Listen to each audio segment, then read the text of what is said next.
Bismillahirrahmanirrahim. Alhamdulillahirabbil Ada penyakit roh. Maksiat itu terjadi daripada keinginan ruh. Ya. Apa itu? Ta'alluquha bil hududi al batiniyah. Iyyaka nasta'in. Ihdinas siratal Assalamualaikum warahmatullahi wabarakatuh. Alhamdulillahil wahidil ahad al-fardis samad alladzi lam yalid wa lam yulad wa lam yakul lahu kufuwan ahad walladzi laisa kamitslihi syai'un wa huwa samii'ul basir.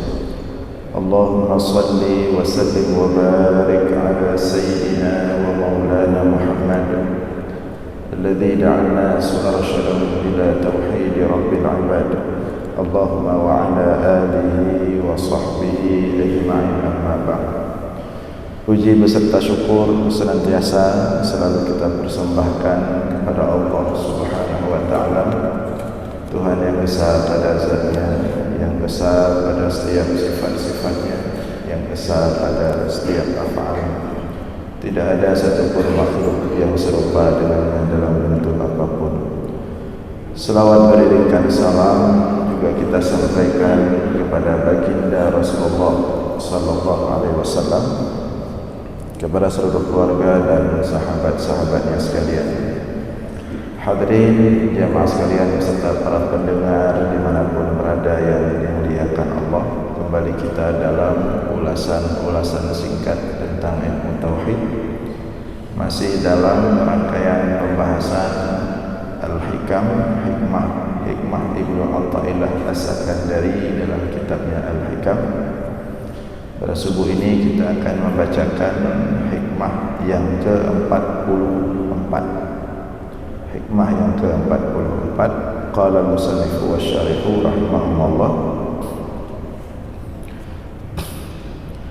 al-haqqu laysa bimahjubin anka, innamal mahjubu anta anin nadhari ilayhi, idh law hajabahu syai'un la satarahu ma hajabahu, walau kana lahu satir lakana liwujudihi hasir, wa kullu hasirin li syai'in fahuwa lahu qahirun wa huwa al-qahiru fawqa ibadihi.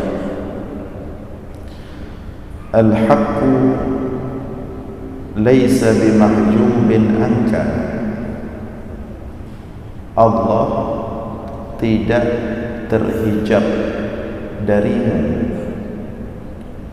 Innamal mahjubu anta 'anil nadhari ilaihi, hanya saja yang terhijab itu adalah dirimu daripada melihat kepada Allah. Idh law hajabahu syai'un la satarahu ma hajabahu, karena kalau Allah dihijab oleh sesuatu, la satarahu ma hajabahu, sungguh Allah itu ditutupi oleh sesuatu yang menghijabnya. Walau kana lahu satir lakana liwujudi hasir, dan jikalau adalah bagi Allah itu satir, penutup yang menutupi, lakana liwujudi hasir, sungguh adalah bagi wujud Allah itu hasir, pembatas. Wa kullu hasirin li syai'in fahuwa lahu, dan setiap sesuatu yang dibatasi bagi sesuatu maka dia menjadi milik sesuatu. Fahuwa lahu qahir, sesuatu, dan setiap yang membatasi bagi sesuatu maka yang membatasi itu menjadi penguasa. terhadap sesuatu tersebut. Wa huwal qahiru fawqa ibadih, sedangkan Allah dia yang berkuasa fawqa ibadih, terhadap hamba-hambanya. Kita artikan sekali lagi, al-haqqu laysa bimahjubin anka, Allah tidak terhijab darimu. Innamal mahjubu anta 'anil nadhari ilaihi, hanya saja hijab itu ada pada dirimu, yang terhijab itu kamu daripada melihatnya, artinya bukan Allah. Idh law kana hajabahu syai'un lasatarahu ma hajabahu, karena jikalau Allah dihijab oleh sesuatu, lasatarahu ma hajabahu, sungguh Allah itu ditutupi oleh sesuatu yang menghijabnya. Walau kana lahu satir, dan jikalau Allah itu ada penutup atau yang menutupinya, lakana liwujudihi hasir, sungguh adalah bagi wujud Allah itu hasir, pembatas, yang membatasi. Wa kullu hasirin li syai'in fahuwa lahu qahir, dan setiap yang membatasi bagi sesuatu fahuwa lahu qahir, maka yang membatasi itu berkuasa atas sesuatu yang dia batasi. Wa huwal qahiru fawqa ibadih, padahal Allah al-qahir, dialah yang berkuasa fawqa ibadih, di atas hamba-hambanya. Hikmah ini, jadi hikmah sebelumnya Ibnu Athaillah As-Sakandari menjelaskan kepada kita bahwa memperhatikan aib-aib yang ada dalam diri, memperhatikan aib-aib yang ada dalam diri itu jauh lebih baik daripada mencari-cari sesuatu yang terhijab, daripada perkara-perkara gaib seperti alam malakut, seperti karamat misalnya. Nah, mengetahui dan memperhatikan aib diri itu jauh lebih baik daripada terlalu jauh mencari-cari, ingin tahu sesuatu yang perkara-perkara gaib, sesuatu yang terhijab. Di belakang kita ulang sedikit, aib-aib diri itu terbagi 3. Disebutkan oleh Ibnu Ajibah, aib-aib diri itu terbagi 3. Yang pertama, uyubun nafsi. Yang kedua, uyubul qalbi. Yang ketiga, uyubur ruh. Yang pertama, uyubun nafsi, aib-aib yang sifatnya jasmani, aib-aib atau dosa-dosa fisik.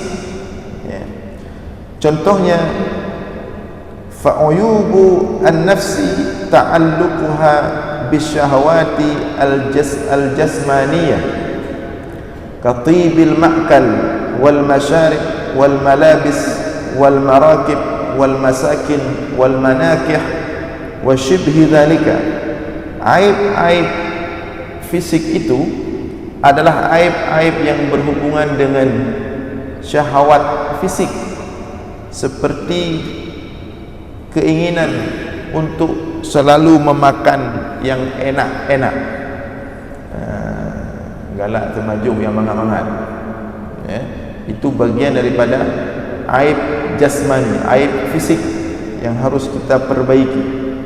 Katibil ma'kal, makan-makan yang enak-enak, wal masyarib, demikian juga minum yang enak-enak, wal malabis, berpakaian yang bagus-bagus, wal marakib, punya kendaraan juga yang bagus-bagus, wal masakin, demikian juga tempat tinggal yang bagus-bagus, wal manakih, ingin menikah banyak-banyak, wasyibhi dzalika, dan seumpamanya. Nah, syahwat itu bagian daripada uyubun nafsi, aib diri yang harus dikendalikan, yang harus diperhatikan, tidak boleh berlebihan dari seharusnya yang dibenarkan. Itu aib fisik dalam diri manusia. Kemudian wa uyubul qalbi, yang kedua ada aib hati, penyakit hati, yang bunuh penyakit fisik, syahwat fisik. Yang kedua aib hati, penyakit hati atau syahwat hati, yaitu ta'alluquhu bisyahawati al-qalbiyah. Aib-aib hati ini berkaitan dengan syahwat hati. Jadi bukan fisik saja punya syahwat, hati juga punya syahwat. Justru syahwat hati itu lebih halus, lebih membahayakan daripada syahwat fisik. Apa contoh syahwat hati? Kahubbil jah, seperti suka, ya, berambisi terhadap al-jah, kedudukan, wariyasah, kekuasaan, kepemimpinan, wal-izz, diagungkan, suka diagungkan, berperaya, nyohanai peraya tepeh, bengeh, hana senang, ngejak sebuah tempat hanai peraya hang balik hang ngejak ni kubur dengan anak saudari, dihormati tak? Itu syahwat, syahwat hati. Walaupun itu justru kadang-kadang ada pada orang alim, orang berilmu. Wal kibri, dan sifat angkuh, itu syahwat hati, sombong, membesarkan diri. Wal hasad, dan dengki, ya, iri kepada kelebihan yang Allah berikan kepada orang lain. Wal hiqd, dengki. Wa hubbil manzilah, suka kedudukan, ya, punya tempat di hati orang, ya. Wal khususiyah, dan suka diistimewakan, ya, suka diistimewakan itu bagian daripada syahwat hati, ya, berdikhususkan, ya, berbeda dari orang lain, ya. Wasyibhi dzalika mimma ya'ti insyaallah fi awsafil basyariyah, dan yang seumpama penyakit-penyakit tadi yang akan datang nanti dibahas di depan di hikmah-hikmah berikutnya. Nah, syahwat atau aib hati ini, nah ini Ibnu Athaillah As-Sakandari mengatakan ini lebih penting untuk diperbaiki, dikendalikan, dibereskan. Dan syahwat hati ini biasanya menimpa orang-orang yang punya sesuatu yang lebih, baik itu ilmu maupun kekuasaan atau harta. Kita pegawaian makin malim, penyakitnya makin raya, penyakit hati. Orang awam penyakit jasmani, syahwat jasmani maksudnya, dosa-dosa zahir. Tapi kalau orang yang punya kelebihan, ini penyakit hati, ya, seperti contoh-contoh disebutkan tadi. Ternyata menariknya, nah ini menariknya, ya, di kalangan sufi ada aib lain. Mungkin selama ini kita hanya mengetahui permasalahan dalam diri itu aib fisik dan aib hati, ya, maksiat zahir dan maksiat batin. Kita cuma membahas dua itu selama ini. Yang kita tahu mungkin secara umum cuma dua itu masalah dalam diri manusia. maksiat fisik dan maksiat hati. Ternyata di sini oleh kalangan sufi mereka membahas ada aib yang ketiga. Dan aib yang ketiga ini justru sering dianggap sesuatu yang hebat oleh sebagian orang, sesuatu yang tinggi, sesuatu yang luar biasa. Ternyata itu masalah. Apa aib yang ketiga itu? Wa uyubur ruh ta'alluquha bil hududi al batiniyah ka talabil karamat wal maqamat wal qusur wal hur wa ghairi dhalika min al huruf. Yang ketiga ada namanya aib ruh. Hanya mungkin jarang dah dengar. Penyakit roh. Ya.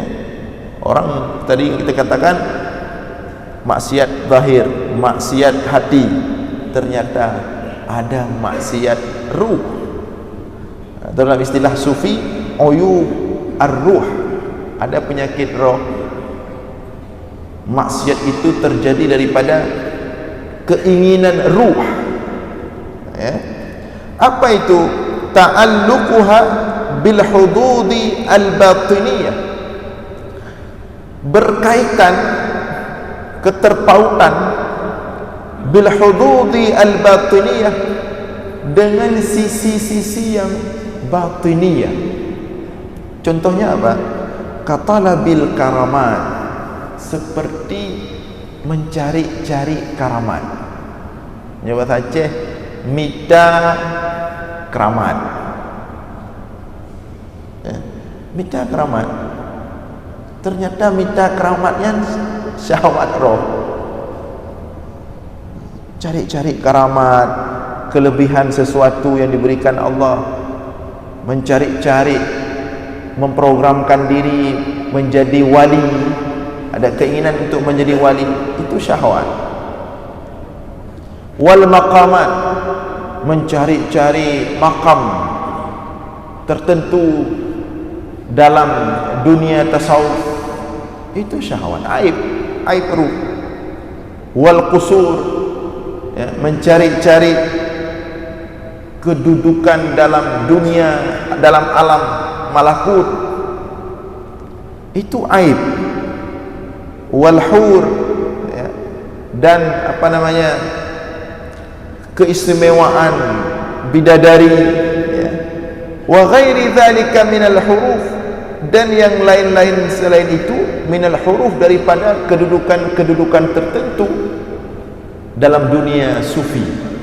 Itu bagian daripada aib. Sebelumnya kita sampaikan bahwa karamah itu tidak dicari, dan karamah diberikan oleh Allah kepada sebagian hambanya itu tanpa diminta, tanpa dicari, bahkan tanpa diketahui. Karamah atau kemuliaan Allah berikan kepada seseorang itu secara tiba-tiba, tanpa diinginkan, dicari, bahkan tanpa diketahui oleh orang yang mendapatkan karamah tersebut. Justru kalau orang mengatakan dirinya telah karamah, justrunya penyakit. Kalau ada orang mengatakan merasa dirinya punya karamat, kalau bahasa Arab kan karamah, kalau bahasa Aceh kita sebut dengan keramat. Seperti karamah yang Allah berikan kepada Imam Nawawi dan Imam Ar-Rafi'i, karamahnya mirip-mirip.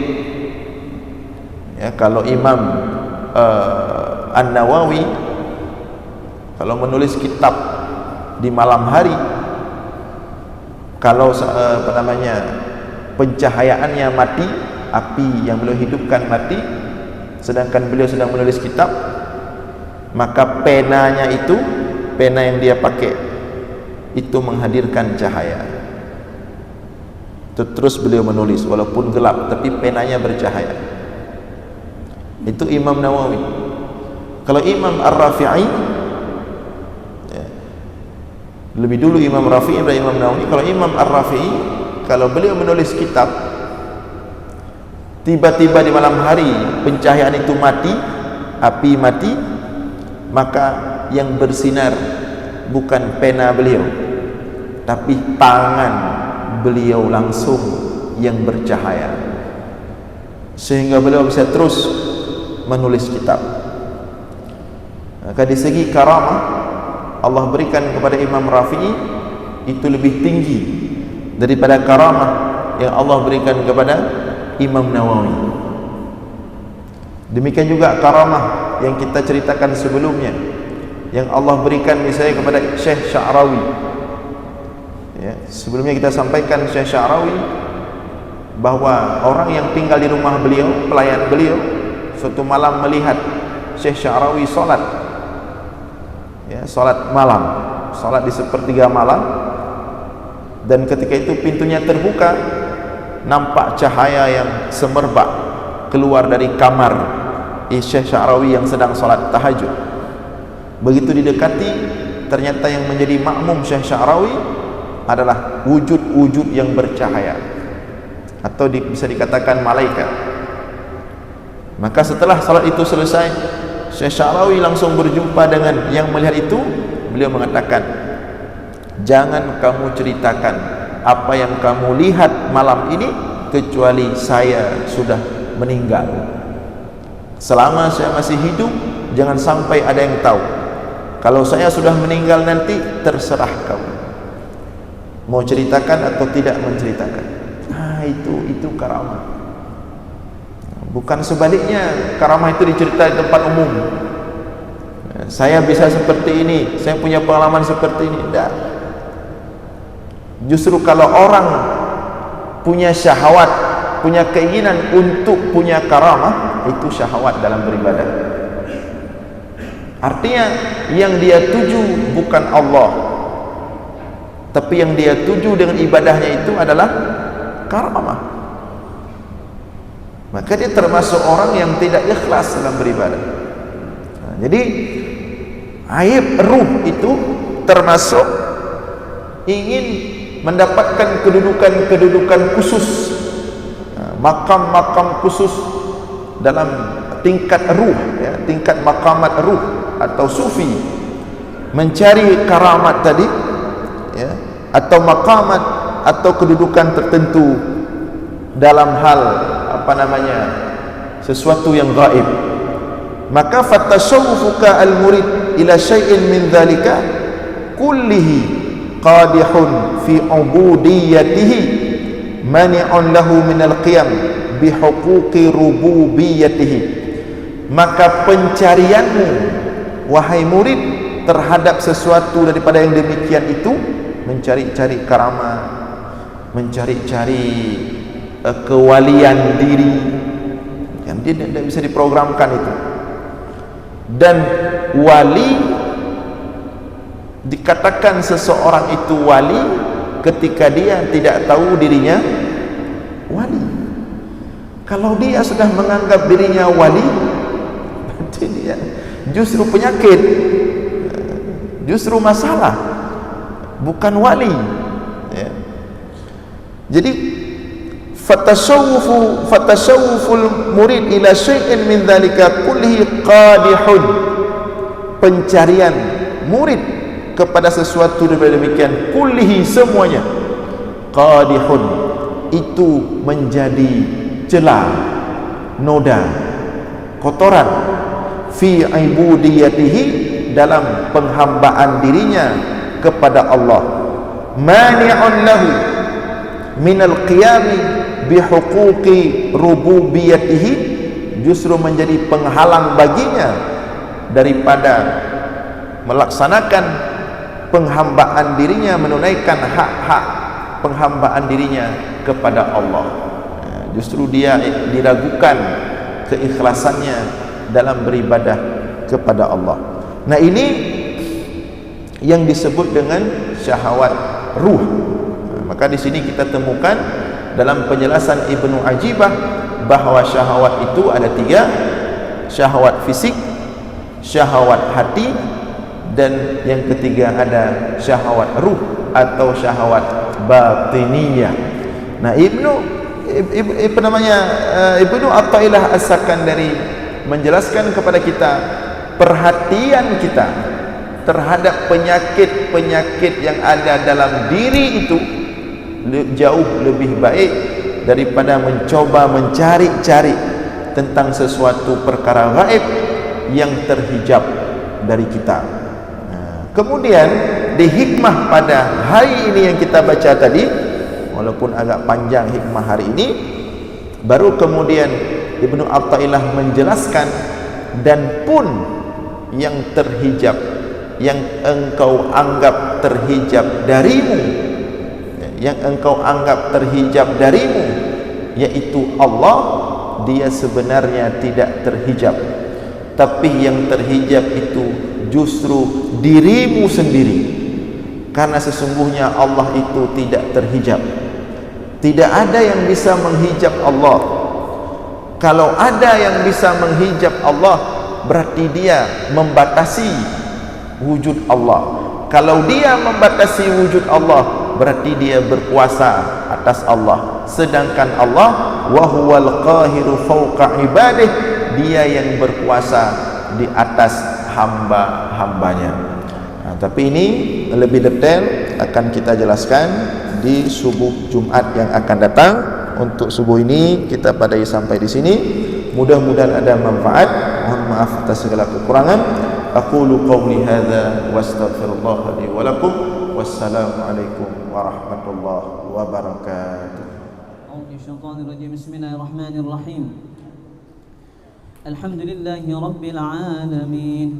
Allahumma salli wa sallim ala sayyidina Muhammadin fil awwalin. وصل وسلم على سيدنا محمد في الآخرين وصل وسلم على سيدنا محمد في النبيين وصل وسلم على سيدنا محمد في المرسلين وصل وسلم على سيدنا محمد في الملأ الأعلى إلى يوم الدين وصل وسلم على سيدنا محمد وعلى آله وصحبه أجمعين. ولقد أشرت لنعت من أوصافه تحيي القلوب تهيج الأشجان والله قد أثنى عليه فما يساوي القول منا أو يكون ثنانا لكن حبا في السرائر قد دعا لمديح صفوة ربنا وحدانا وإذ امتزجنا بالمودة ها هنا نرفع أيدي فخرنا ورجانا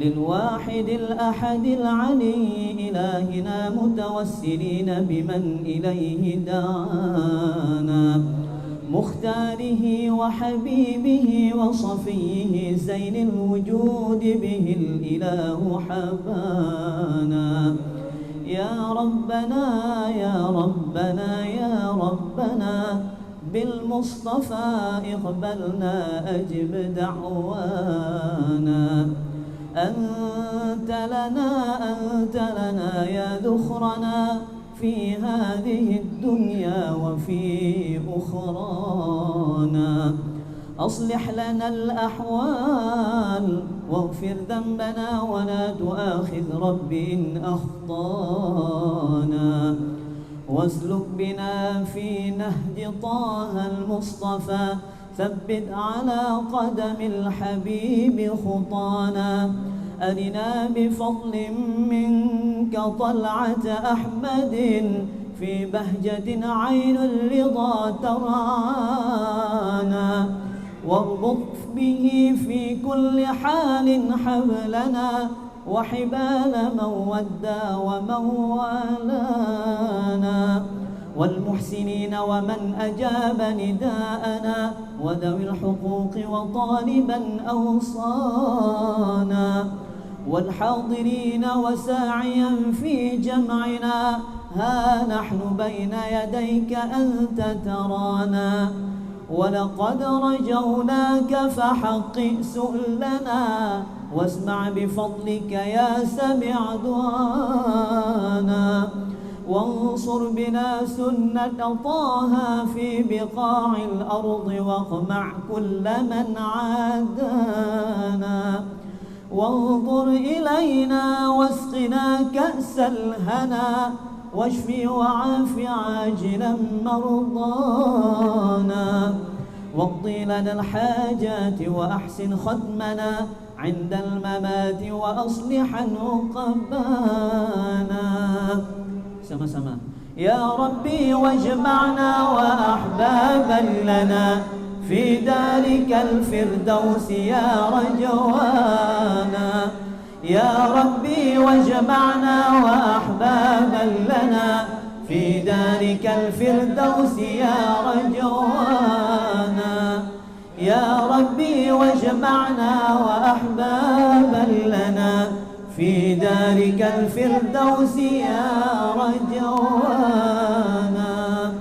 بالمصطفى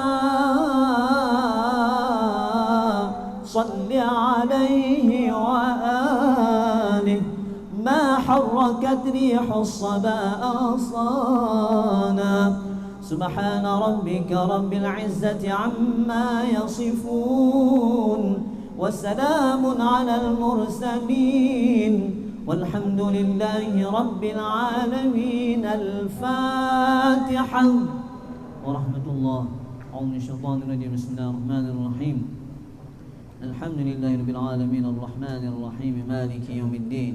إياك نعبد وإياك نستعين اهدنا الصراط المستقيم صراط الذين أنعمت عليهم غير المغضوب عليهم ولا الضالين وعلى آله.